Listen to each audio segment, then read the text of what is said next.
Bismillahirrahmanirrahim. Assalamualaikum warahmatullahi wabarakatuh. Waalaikumsalam. Alhamdulillah. Alhamdulillahilladzi an'amana bi ni'mati imani wal islam wa wadahu ni'am. Asyhadu an la ilaha illallah wa la syarikalah wa asyhadu anna Muhammadan abduhu wa rasuluh. Wassalatu wassalamu ala nabiyina Muhammadin wa ala alihi wa sahbihi wa man tabi'ahu ila yaumiddin. Amma ba'du fa ya ibadallah, usiku wa nafsi bittaqwallahi wa ta'atihi la'allakum tuflihun. Qala Allah ta'ala minal Qur'anil Karim. A'udzu billahi minasyaitonir rajim. Bismillahirrahmanirrahim. Ya ayyuhalladzina amanu taqullaha haqqa tuqatih wa la tamutunna illa wa antum muslimun. Wahai orang-orang yang beriman, bertakwalah kepada Allah dengan sebenar-benar takwa kepadanya, dan jangan kamu mati kecuali dalam keadaan. Shadaqallahul adzim. Masyaallah muslimin wal muslimat, jamaah salat subuh mushola Baitur Rasyid yang dimuliakan Allah.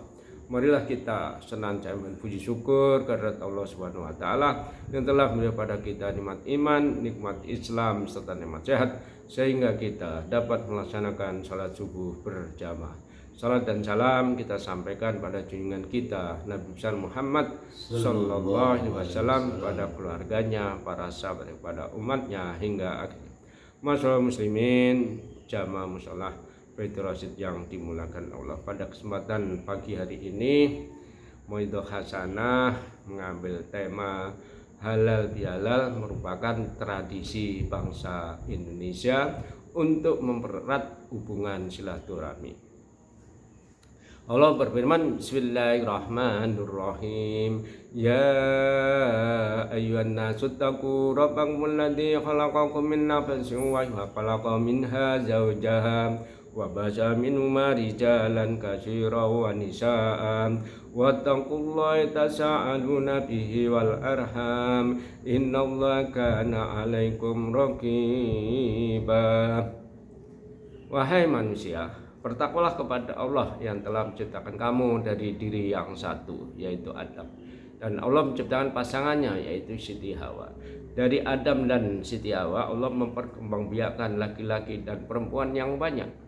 Bertakwalah kepada Allah, dengan namanya kamu saling meminta. Peliharalah hubungan kekeluargaan silaturahmi, sungguhnya Allah menjaga dan mengawasimu. Jadi halal bihalal itu memang produk bangsa Indonesia, karena bangsa-bangsa lain tidak mempunyai.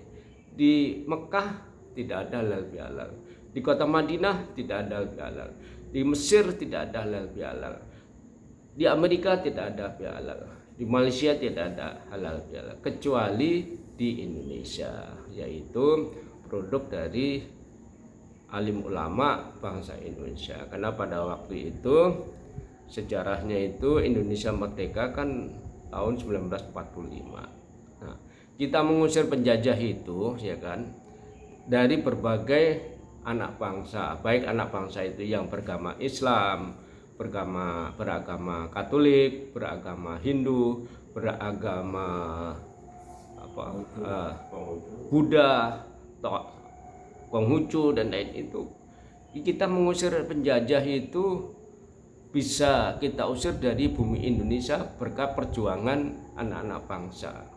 Oleh karena itu, setelah Indonesia merdeka, kok kita itu masih bertikai antara elit-elit politik yang ada di daerah. Contohnya pemberontakan PKI 1948 di Madiun, kemudian pemberontakan DITII di Jawa Barat, kemudian Permesta di Sulawesi. Nah, ini tidak kepuasan antara elit-elit di daerah itu tidak puas dengan kebijakan pusat, karena pada waktu itu kan masih ibarat bayi itu baru lahir. Ya, istilahnya bayi baru lahir 3 bulan, ini kan masih masa-masa transisi. Oleh karena itu Presiden Soekarno itu minta fatwa kepada ulama, yaitu bagaimana caranya mempersatukan, menjalin hubungan ini supaya jangan bertikai lagi untuk kemerdekaan ini. Bagaimana caranya kita mempertahankan kemerdekaan ini supaya tidak bercerai-berai. Nah, pada kesempatan itu Presiden Soekarno minta fatwa kepada Kiai Wahab Kasbullah di pesantren Tambak Beras. Nah, begitu minta fatwa kepada Kiai Wahab Kasbullah itu, Presiden Soekarno mengadukan bagaimana Pak Kiai ini cara mengatasi, kita merdeka sudah 3 tahun, tapi elit-elit bangsa ini masih tidak puas terhadap kemerdekaan yang sudah kita peroleh ini. Kemudian Kiai Wahab memberi masukan kepada Presiden Soekarno, yaitu para elit-elit bangsa itu diundang aja Pak Presiden ke istana. Wah, undangnya ini agak susah juga Pak Kiai, karena hanya silaturahmi. Kalau silaturahmi itu hal yang biasa. Kemudian Kiai Wahab memberi masukan lagi, kalau gitu gini aja, kasih nama halal bihalal. Halal bihalal itu apa Pak Kiai? Masih nanya lagi Presiden, karena masih awam, karena waktu itu kan belum ada istilah halal bihalal sebelum ini. Halal bihalal itu tradisi bangsa kita, yaitu seolah-olah ini bahasa Arab, padahal bukan. Halal bihalal itu saling menghalalkan. Artinya kita bersalah ya kita minta maaf, apabila saudara-saudara kita salah kita maafin, apabila saudara-saudara kita itu saling gontok-gontokan, ya itu saling menahan amarah. Nah, inilah daripada halal bihalal itu. Kemudian Kiai Wahab menjelaskan ayat ini ada di surat Ali Imran ayat 134. Allah berfirman, Bismillahirrahmanirrahim, alladzina yunfiquna fis sarai wad dharai wal kadhimina ghaidha wal afina 'anin nas wallahu yuhibbul muhsinin. Berinfaklah baik waktu lapang maupun sempit, tahanlah amarah, berilah maaf saudaramu apabila salah, dan apabila kamu salah mintalah maaf. Allah mencintai orang-orang yang telah berbuat kebaikan. Nah, inilah cikal bakal halal bihalal. Makanya halal bihalal itu intinya di infak. Infak ini kan ada infak sunnah dan infak wajib. Nah, khususnya di halal bihalal ini infak sunnah, yaitu kita infak sunnah ini bisa kita memberikan minuman, makanan berbentuk barang atau uang. Nah, makanya di momentum Lebaran ini kan infak sunnah ini kelihatan sekali. Setiap rumah orang-orang yang merayakan hari raya pasti ada makanan dan minuman. Bahkan ada masakan ketupat. Nah, inilah tradisi bangsa Indonesia yang sampai sekarang ini kita masih lestarikan. Nah, dari halal bihalal ini artinya Presiden Soekarno dapat masukan dari Kiai Wahab. Wah, kalau gitu momentum apa Pak Kiai yang paling tepat? Karena pada waktu itu Presiden Soekarno datang ke Kiai Wahab itu di bulan suci Ramadan. Nah, kalau gitu gini aja Pak Presiden, nanti kalau bahasa Jawanya itu bodo itu Syawal. Pada waktu bulan Syawal nanti para elit politik Pak Presiden undang ke istana. Nah, begitu tibalah saatnya bulan Syawal, para elit politik itu diundang ke istana. Nah, elit politik ini termasuk politik, ahli ekonomi, ahli perdagangan, ahli pendidikan, dan beberapa tokoh ini diundang. Baik itu yang beragama Islam, baik itu yang beragama Hindu, baik itu agama Buddha, baik itu yang beragama Protestan, baik itu agama Katolik, ini diundang semua oleh Presiden Soekarno ke istana. Karena ini bukannya keagamaan tapi tradisi. Nah, dengan tradisi ini makanya elit-elit yang beragama lain pun diundang, karena kan dia bukan melakukan sholat id, hanya silaturahmi dibungkus dengan halal bihalal ini. Nah, oleh karena itu semua pembesar-pembesar yang tadinya bertikai itu diundang ke istana, akhirnya dikasih nama halal bihalal. Pada intinya itu yaitu untuk menjalin silaturahmi antara elit-elit bangsa pada waktu itu. Makanya sampai sekarang masih kita lestarikan. Dan kemudian Allah berfirman di surat yang lain, yaitu surat Hujurat ayat 13. Allah berfirman, Bismillahirrahmanirrahim. Ya ayyuhan nasu inna khalaqnakum min dzakari wa unsa wa ja'alnakum syu'uban wa qabaila lita'arafu inna ahramakum indallahi ataqakum innallaha alimun khabir. Sesungguhnya Allah menciptakan laki-laki dan perempuan, dan Allah menjadikan bersuku-suku, berbangsa-bangsa agar lita'arafu, saling mengenal. Sesungguhnya orang yang paling mulia di sisi Allah adalah orang yang bertakwa. Nah, disinilah letak daripada ketakwaan itu. Bukan pejabat Pak yang mulia di sisi Allah, bukan orang yang tajir, bukan orang yang berilmu, bukan orang yang status sosialnya tinggi, tapi yang paling mulia di sisi Allah adalah orang yang bertakwa. Nah, disinilah letaknya. Pejabat yang beriman ya bertakwa. Orang yang kaya dan ini dia akan mendapatkan kemuliaan di sisi Allah. Dan sebaliknya, apabila pejabat itu tidak bertakwa pada Allah, itu tidak ada kemuliaan di sisi Allah. Bahkan bisa terhina sehina-hinanya. Kan banyak contoh pejabat yang tadi jabat kemudian dia korupsi, dan ini akhirnya kan dihinakan oleh Allah sehina-hinanya. Nah, makanya disinilah letak daripada kemuliaan di sisi Allah itu. Kemudian bangsa Indonesia ini kan sudah paling sedikit kan ada 700 suku bangsa daripada Allah yang berfirman di ayat tersebut itu. Indonesia tidak lebih dari 700 suku bangsa. Ada 700 bahasa, ada 700 adat istiadat. Nah, disinilah halal bihalal ini untuk membungkus semua komponen anak bangsa itu di dalam kerangka NKRI. Oleh karena itu halal bihalal sampai sekarang kita lestarikan, karena ini produk asli ulama Indonesia. Kita boleh dah survei ke negara-negara lain. Negara Arab tidak ada, Brunei tidak ada, Malaysia tidak ada, Australia tidak ada. Semua halal bihalal itu adanya hanya di Indonesia, karena yaitu tadi. Jadi semua adat istiadat itu tadinya bercerai-berai setelah kemerdekaan itu dibungkus oleh halal bihalal ini dalam kerangka negara NKRI.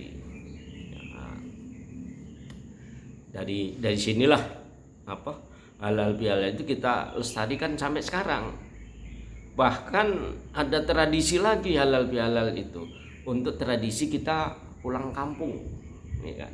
Nah, pulang kampung ini kan kita mempersiapkan segala sesuatunya, baik ongkos untuk transportasinya, baik ongkos untuk oleh-oleh yang akan kita berikan sanak keluarga kita di kampung, kan dalam rangka mempererat hubungan silaturahmi.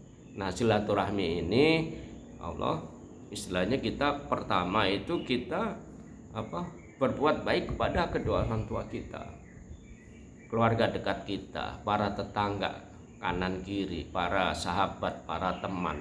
Nah, ini kan kita jalin silaturahmi.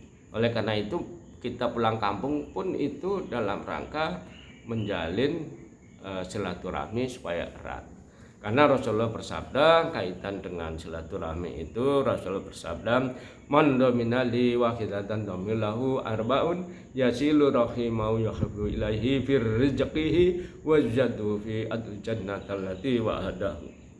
Jadi Rasulullah bersabda, barang siapa yang menjamin untukku satu perkara, maka aku akan jamin 4 perkara. Nah, 4 perkara ini diantaranya apa aja?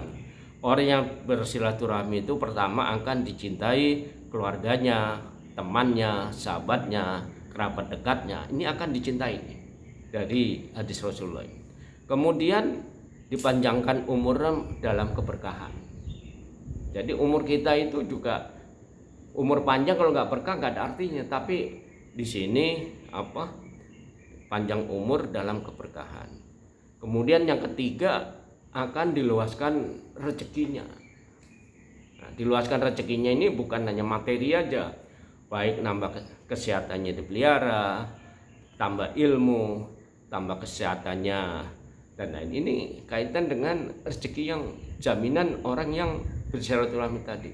Ya, yang keempat inilah yang mengembirakan lagi bahwa silaturahmi itu Allah akan masukkan dalam surganya Allah.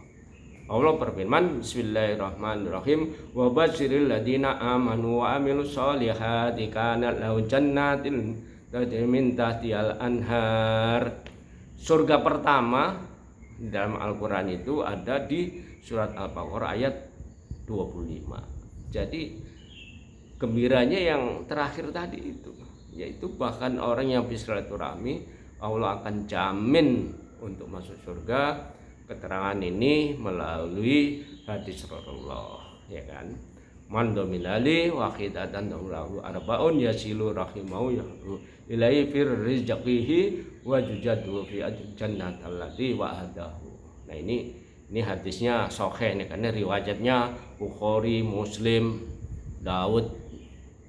Nah, ini kan beberapa perawinya itu jelas. Jadi oleh karena itu orang yang bersilaturahmi akan dicintai oleh keluarganya, temannya, sahabatnya, diluaskan rezekinya, dipanjangkan umurnya dalam keberkahan, dan yang keempat yaitu dimasukkan surganya Allah. Nah, ini kaitan dengan halal bihalal tadi. Jadi halal bihalal itu memang ulama itu membuat halal bihalal itu sudah ini artinya sudah menelaah beberapa ayat yang ada di dalam Al-Quran, yaitu diantaranya kan ada di surat An-Nisa ayat 1, ada di surat Hujurat ayat 13, ada di surat Ali Imran ayat 134. Dan kaitan dengan persiapan pulang kampung dunia, pulang kampung akhirat pun ini dikemas juga, karena kita tradisi pulang kampung, kita istilahnya kita menyiapkan dana untuk pulang kampung akhirat juga harus kita persiapkan. Nah, persiapan apa pulang kampung akhirat? Di antaranya yaitu amal-amal soleh, karena Allah berfirman di surat Al-Hasyr ayat 18. Allah berfirman, Bismillahirrahmanirrahim, ya ayyuhalladzina amanu taqullaha tandur nafsum ma qaddamat lighad wattaqullah innallaha khabirum bima ta'malun. Wahai orang-orang yang beriman, bertakwalah kepada Allah. Wahai orang-orang yang beriman, bertakwalah kepada Allah. Hendaknya setiap orang memperhatikan apa-apa yang dipersiapkan untuk hari esok. God. Nah, God di sini mewakili 3 alam, yaitu alam dunia, alam barzakh atau alam kubur, maupun alam akhirat. Nah, ini yang harus kita persiapkan diantaranya yaitu kita berbuat amal soleh. Amal soleh pertama kan kita melaksanakan sholat. Yang kedua kita puasa di bulan suci Ramadan. Kita melaksanakan zakat.